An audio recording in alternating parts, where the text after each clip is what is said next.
Okay. Okay, so last week we actually got into chapter 19. We did several verses. We talked about the fact that the first 9 verses in Revelation chapter 19 actually went with chapter 17 and 18. You remember that? So 17 and 18 and the first 9 verses of chapter 19 all have to do with Babylon. And so the first 9 verses are actually a response. All of that, those hallelujahs were all a response to the request at the end of chapter 18, verse 20, that says, "Rejoice over her, O heaven, you saints and apostles and prophets, because God has pronounced judgment for you against her." And of course, the "her" in the context is Babylon. We saw in 17, religious Babylon brought down and destroyed by the Antichrist himself. And then in verse 18, there is judgment that comes on commercial Babylon, and that city is totally obliterated, burned, and destroyed as well, forever and ever, fulfilling the prophecies, finally, of Babylon being destroyed and never being inhabited again. And then starting in verse 11, we actually see the return of Christ. And so we'll look at that now. We'll read verses 11. We're just going to do 11 through 13 right now, and talk about that. And I saw heaven opened, and behold, a white horse, and he who sat on it is called Faithful and True, and is righteous, and in righteousness he judges and wages war. His eyes are like a flame of fire, and on his head are many diadems, and he has a name written on him, which no one knows except himself.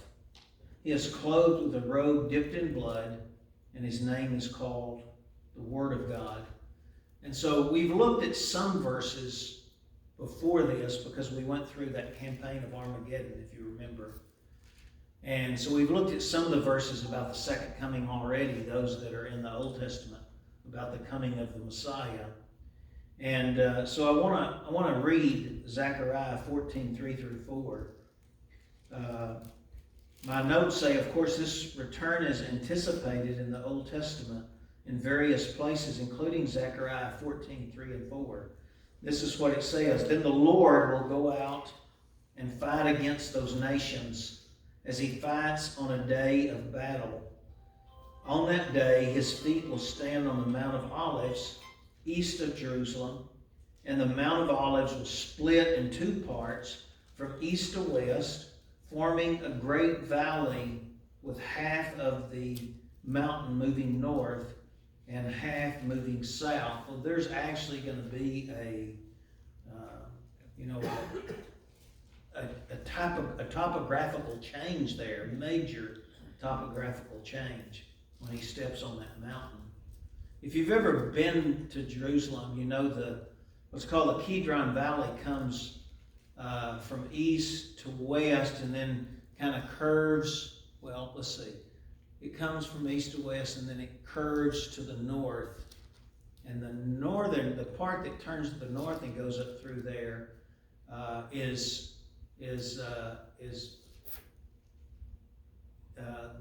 in the Old Testament was called Hinnom, and that's where they burned bodies and trash and all that kind of stuff. That's where the metaphor for hell in the New Testament, the Greek word is Gehenna, and it's translated hell or Hades in our New Testament because it was a symbol of what the lake of fire would be like someday, burning forever and ever. And we're going to see the lake of fire in just a little bit. So this is Christ actually coming back to the Mount of Olives. Remember, in Acts when he left, there were two angels that appeared, remember? And the disciples were looking up as he ascended into heaven, and the angelic beings, one of them at least said, he's going to come back just like he's leaving here. And so we know he's going to come back, visibly, physically. Nothing's going to be hidden when he comes back. And he'll come back to the Mount of Olives. Now, as we've talked about, it appears that that's where he sits down his feet. And then that split occurs that Zechariah mentions. But that he actually comes back to Bozrah or Petra, where the remnant is, in the air. And then he cleans house, and we'll talk about that in a minute. We'll see that again in a minute. And so apparently he stays airborne, if you will, until he does away with the Antichrist and the false prophet, and then he will sit down on the Mount of Olives and it will split. Again, there's no passage that specifically says all those details. We have to put all that together. It says that he's going to come back when they cry out, and then it says he's going to come to the Mount of Olives, so you have to figure out how that all takes place. And we think we have it all put together that way. We'll find out someday. When we come back, we'll be able to observe all of that, right? We'll be with him. And so if you go to the next verse, you'll be reminded that when we studied the book of Matthew, remember we talk about Jesus being a prophet, priest, and a king, right? So Jesus was a prophet as well. And he had several places in the Gospels where he prophesied. And the largest one is what we call the Olivet Discourse, and that's in Matthew 24 and 25. And that actually, when we're studying the book of Revelation, we kind of put that together because there's a detail in there that fits hand in glove with what we see in the book of Revelation.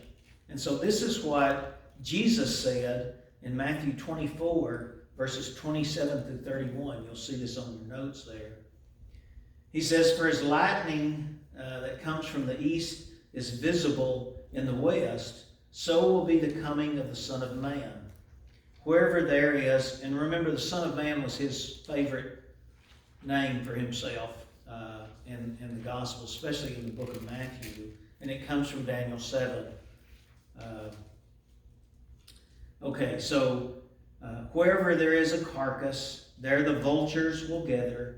Immediately after the distress of those days, the sun will be darkened, and the moon will give its light, and the stars will fall from the sky, and the heavenly bodies will be shaken. And then will appear the sign of the Son of Man in heaven. And then all the peoples of the earth will mourn when they see the Son of Man coming on the clouds of heaven with power and great glory.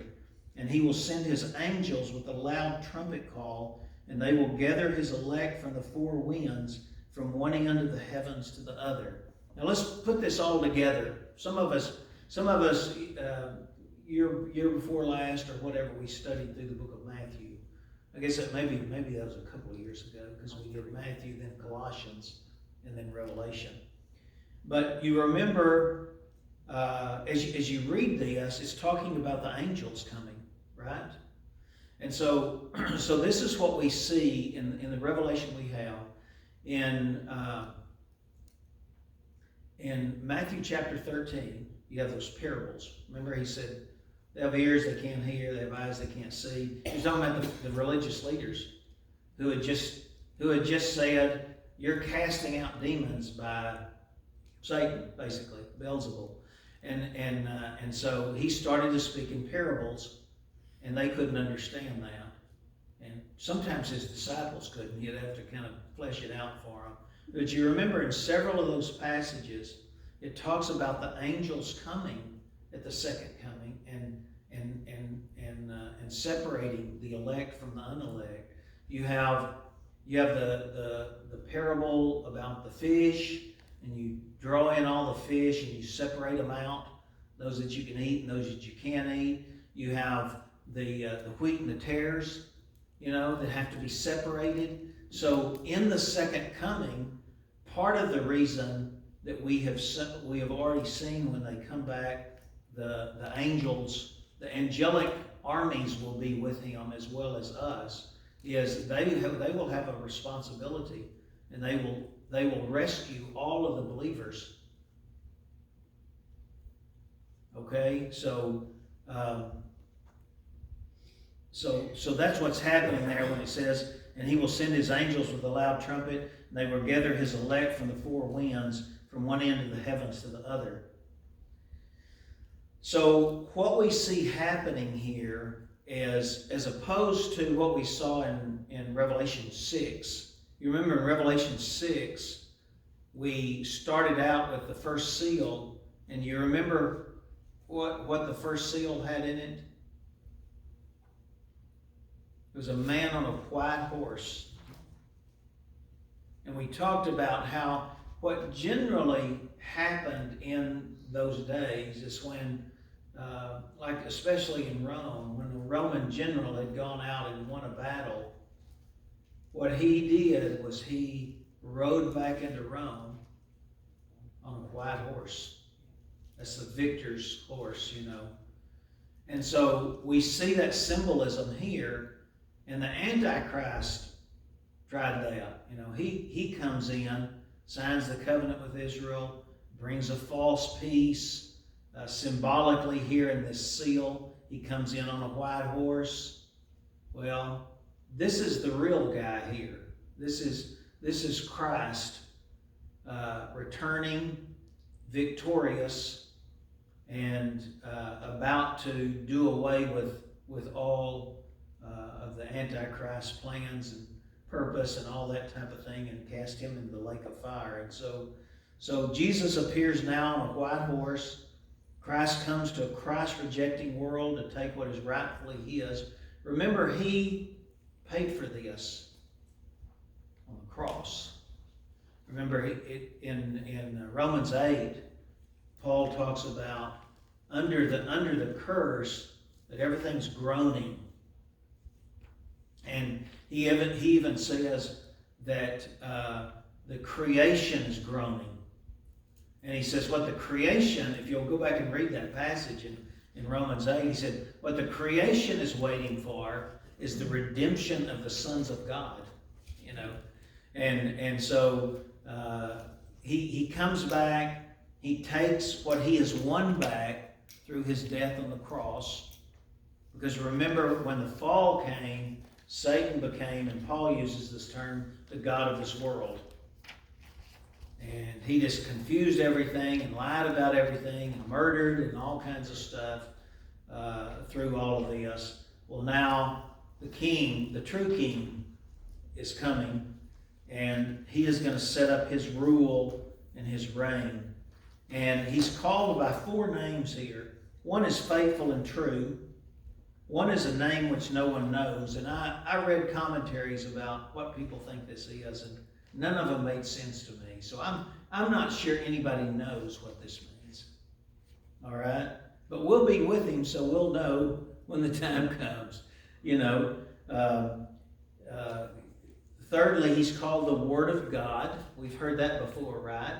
In John's Gospel, he's called the Logos, the Word of God. And the King of Kings and Lord of Lords. And this is the reason why he's called King of Kings and Lord of Lords, is because remember, he is returning to reign on this earth. Now, the curse on creation and all that's going to be turned back, but he is still going to come and rule over people who have a sin nature. That makes sense? They're saved. They're saved. They've survived the tribulation, and they will be the ones that populate the kingdom in the beginning. Now, there'll be a lot of glorified people like us and the Old Testament saints and all that will be involved in governing. But the people that will populate the earth during the 1,000-year reign of Christ will be those who came to Christ during the tribulation period. Does that make sense? Okay, so he is coming, and there will be nations. There will still be nations. And humans will be ruling over those nations. Okay? And so there will be kings. And there will be lords. But he is the King of kings. He will rule over the entire planet. And he will be the Lord of lords. And apparently, there will be occasion, because he's ruling with a rod of iron, in other words, perfect righteousness. Because he's ruling that way, and that is what we are charged to carry out. And remember, we'll carry out perfectly. We'll carry out the legal system of the 1,000-year reign of Christ perfectly. Why? Because we'll be glorified. We won't have a bleeding heart. He stole that, but no. It'll be, he stole that, he violated a law, he is punished. And we won't question that because we're glorified at that point. We don't have any sin nature. And so things are going to go like that. So he is King of kings and Lord of lords over all of the rulers and all the people on the earth at that point. And he's the one that establishes. There won't be any nations with their own constitution and their own legal system. No, there is one legal system, and it is worldwide. This is a dictatorship, if you will, but in the best form, with the most righteous dictator that's ever lived. We hear dictator and we think negative, right? Because every dictator in human history has been a fallen person. And so power and money goes to their head, and they're sometimes very cruel, on people. Well, Jesus is not that way, right? But he is certainly true, and he is righteous, and he will reign in such a way. And so there's that. So in verse 12, did we read? Yeah, we read that. Okay, so in verse 12, this is a quote from Dr. Walvoord. In verse 12, his eyes are as a flame of fire. You remember seeing that remember when this all started and John's on the island of Patmos, in a penal colony there that the Roman Empire had, and they worked in the mines or something, and he's quite aged at this point. And Jesus appears to him, and he gives that description, that striking description. Well, twice he mentions that this is the way his eyes are. And the symbolism you see, we mentioned the Daniel 7 passage. Back in Daniel 7, you saw, when you see the fire, that's judgment. That's a righteous God that's angry and about to judge. And so, in this situation, he is coming back to judge those on the earth. And so, again, the description is a flame of fire. His eyes are as a flame of fire, a term previously used to describe Christ in 1:14 and 2:18. This speaks of his righteous judgment upon sin, Walvoord says. His head is crowned with many crowns or diadems, the symbol of sovereignty. He possesses a name which no man knows, as unrevealed. His vesture is declared to be dipped in blood, as if anticipating the bloodshed to come, but also the possibility is what we looked at. And Walvoord also includes these verses. Isaiah 63, 1-3, where it talks about him coming from Basra, and they say, the question is asked in that those verses, where are you coming from, and where'd that blood come from? And he said he was coming from Basra, and he had tread the winepress there. And we believe that's when he returns to the remnant of the Jews that cry out to him as their Messiah, and he returns and rescues them, and then progresses. You think about where he's at. He's down just east of the Dead Sea, And so he would progress up, cross the Jordan River, and head up to Jerusalem. If you've ever been over there, you know that to travel along there, you actually travel along the river, because outside of that it's desert.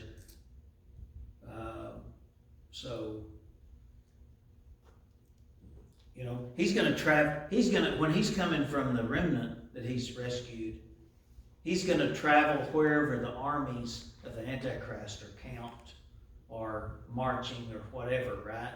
Because he goes right up there to Jerusalem and ends the whole thing. So Christ, as the slain lamb in Revelation, speaks of the redemption by blood. Here, blood represents divine judgment upon wicked men. So we get to verses 14 through 16, and we see Christ and the armies of heaven that come to establish its rule on earth. It says, "And the armies which are in heaven, clothed in fine linen, white and clean, were following him on white horses. From his mouth comes a short sword, so that it will, with it he might strike the nations, and he will rule them with a rod of iron. And he treads the winepress of the fierce wrath of God." And of course, the symbolism is there. And I always think of Lucy. I think I've told you all that before. That's what always comes to mind. Lucy in the, stomping the grapes, But that's the idea, you're stomping them and juice is splashing out, but in this case it's not juice. It's blood. It's the blood of men that's splashing up. And on his robe and on his thigh he has a name written, King of Kings and Lord of Lords. So Christ returns, and as we kind of looked at some of this last time, the ruling with the rod of iron, you see that in other passages, like most of you are pretty familiar with Psalm 2, which is a messianic psalm. And Psalm 2 is where, the nations are rumbling against them, and he just laughs, because, and that's what's going to happen here. I mean, you think about this. They really are deceived enough to believe that they can take on Christ and take him down. And of course, it doesn't go so well for them. But that's how deceptive the human heart is. I mean, our heart can convince us that we can do a lot of things. And it even convinces most people they're really basically good people. Right? I mean, it really does. Remember when we did the evangelism series many years ago? That was about 2012, 2013. We actually did a lot of it on Sunday morning. And you go through the questionnaire of the Ten Commandments, and the reason why that's used, and it's used very effectively, is because most people say, I'm basically a good person.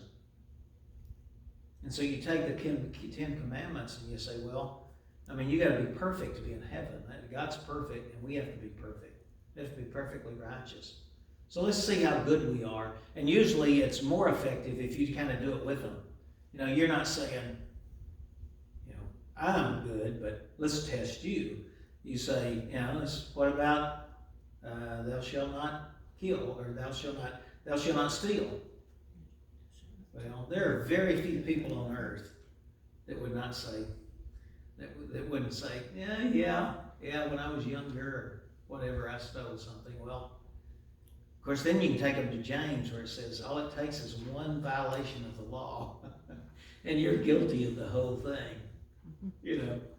So anyway, the human heart is very deceptive, very deceptive. We convince ourselves that we're good. And so in that next paragraph down there, I deal with who is with Christ, and it would be the Old Testament saints, us, probably the angelic host as well, all come back out of heaven to take earth. And of course, he just cleans up the armies. He kills everybody. He wipes everybody out. And remember, he invites the in verse 17. He starts out before he wipes them out and invites all the birds to come because they're about to have plenty to eat. Lunch is happening. It's called the Great Supper of God. So, we're actually going to jump over that, verses 17. Right above that is where I explain about, remember we talked about the blood and the distance, the blood up to the reins of the horses and the distance that it talks about, the 200 miles, and the only way you can figure that is it's from where they staged up in the valley of Jezreel. Remember, we saw them progress. They go up to Jerusalem. They surround Jerusalem. They wipe it out. Then they will progress over to Bozrah, toward Bozrah. Christ comes back. They probably will retreat at that point all the way to Jerusalem because that appears to be where he's headed, and then he wipes all of them out. And so if you figure all of that up, it's right around 200 miles. That's about the only way you can get that distance. And that's mentioned in Revelation 14. So verse 17 through 19 says this, "And then I saw an angel standing in the sun, and he cried out with a loud voice, saying to all the birds which fly in mid-heaven, Come assemble for the great supper of God, so that you may eat the flesh of the kings, and the flesh of commanders, and the flesh of mighty men, and the flesh of horses, and of those who sit on them, with the flesh of all men, both free men and slaves, and small and great. And I saw the beast and the kings of the earth and their armies assembled to make war against him who sat on the horse and against his army." So they are arraying themselves for battle against Christ and us as we return. That's what's going on here. So the angel calls for all of the, I guess mostly carrion eaters, that's the birds that are going to come, the vultures, the buzzards, or whatever you want to call them, and to get ready. And we normally would not take this literally, but we would take this literally here because God calls animals, right? I mean, he can control animals. He called all those animals to go to the ark and load up. He spoke through a donkey. He does those things because he can control everything. And so he probably literally here calls, like he did, those animals to go to the ark and load up, and they will come. And they will have plenty to eat, because then it says, "And the beast was seized."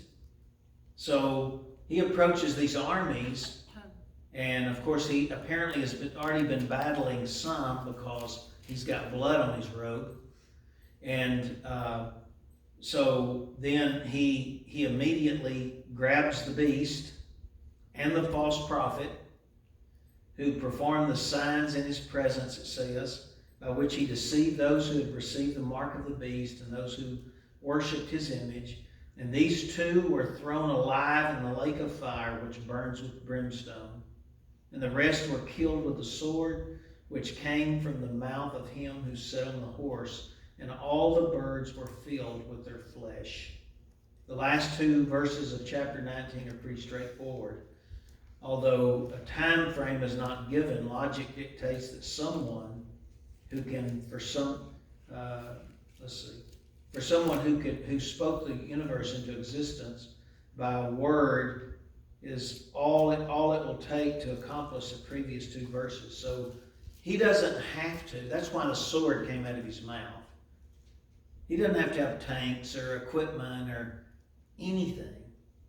He just speaks and destroys all of them. He'll kill everybody. You remember when the angels did that?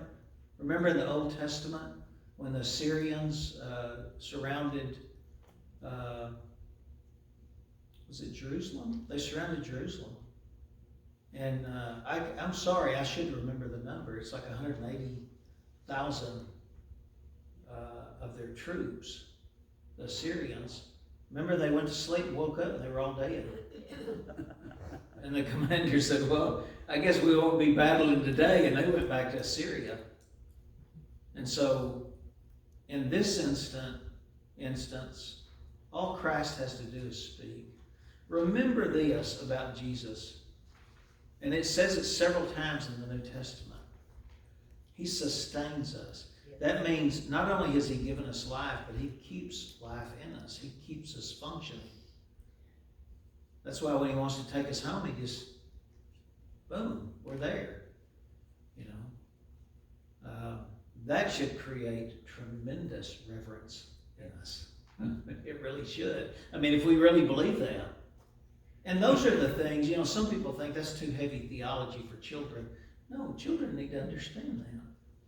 God does keep us going. You know, he takes care of us. And he will until he takes us to a place so far beyond so far more beautiful, wonderful. And then he'll take us however he chooses to take us in this old fallen world. But at this point, you know, the great aspirations and dreams of Satan to create his kingdom here on earth are done. And he's about to be bound for 1,000 years. And bound in the sense of he's not going to be able to influence humanity for 1,000 years. So everything's going to be rosy, right, over those 1,000 years? And this is just all going to end well? No. I mean, the human heart, we just talked about this deceptive the human heart is. And the human heart will deceive those who still have a sin nature. And they will rebel against the Lamb as he sits there and rules in Jerusalem. All right, any questions or final comments? I have a question to get it straight in my head. Okay. The people that come